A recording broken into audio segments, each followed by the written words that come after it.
Sanibonani wey'ngane zawethu, ake nginibelele phinde futhi ngemukele kuyona i-channel ehamba phambili Radio Inkezi. Lami igama ngumfeza uMtuthu Ngakhumalo bathi iLaspo namagumede. Ngane wethu-ke bakuthi mhlawumbe usemusha kuleli khasi sizophinde ngicela zisho ukuthi uyasubscribe, ungakhohlwa ukukhomenta nokulike nokushare okuyikhona okukhulu kunakho konke. Wey'ngane zakwethu, isisusune ngamazi phakathi kwezangoma eziqala ukuduma zibonakala ezinhlelweni ezahlukahlukene kuthelevishini, uMakgotso Makopo odume ngelikaGogo Maweni noPatricia Motseningi odume ngelikaGogo Skhotheni. Laba bake baba bangane abakhulu abaqali ukuthi bajikelana ngamazi basebenzisa izinkundla zokuxhumana.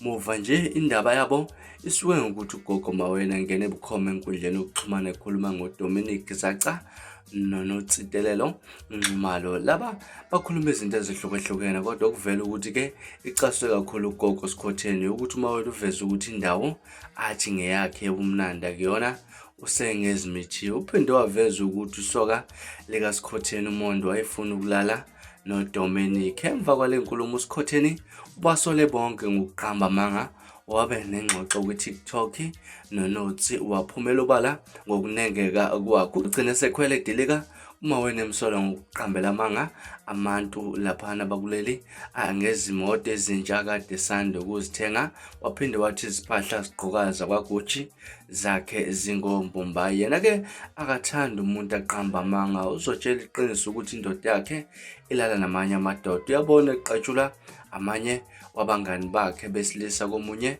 umcimbi, aqala ukusola isoka lakhe ngokuthi lilala namanye amadoda. Wakwakhuluma nalokhu nabanye abangani bakhe wathula. Uyaphinda njengamanje ngathi-ke kuyizoba nobufakazi kodwa ukuze kube manje abukho okuchaza uSkhotheni. Uma wena uphendule ngokudinwa emtshela ukuthi akayeke ukukhuluma ngaye enkundleni zokuxhumana, akafuni ukuphendula, ufuna-ke ukuthola ngokutshela afuna ukusho kuwa amtshele emehleni. Ubheke nalamacala okudlwengula abhekene nayo namacala enhlanganeni yezangoma THO nawo usacela abhekane nawo, angeke aphinde akuphendule umuke wakhuluma ngayo, uzofuna akuthole. Kungakho ejezisa kangaka zonke izinto ezimbi owakawazenza ziwela ezinganeni zakho. Ngakho nengane yakhe ifile ngoba ihlukumezeka amanye abantwana. Ukhuluma ngengane yakhe ethi inesifo sokuwa. Yebo inaso kodwa futhi uyayinakekela, ingakho iphila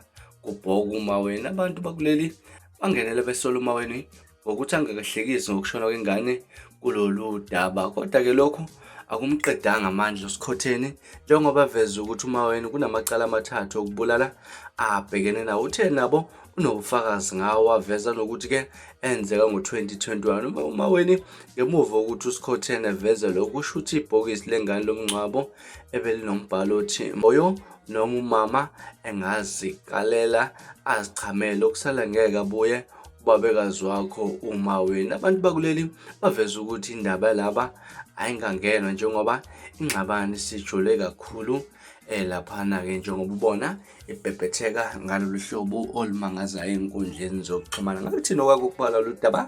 Ake sivele hlana comment section ke ngize olwakho uvo ngalolu daba. From iLaspo ngipha manje wey'ngane zakwethu-ke kodwa ngiyathembisa unyabuya futhi nezinye izindaba ezilandelayo uvidiyo elandelayo kwakho ukusubscribe. Nisiphathe kahle, nibe nosuku olumnandi. Ngithanda khona.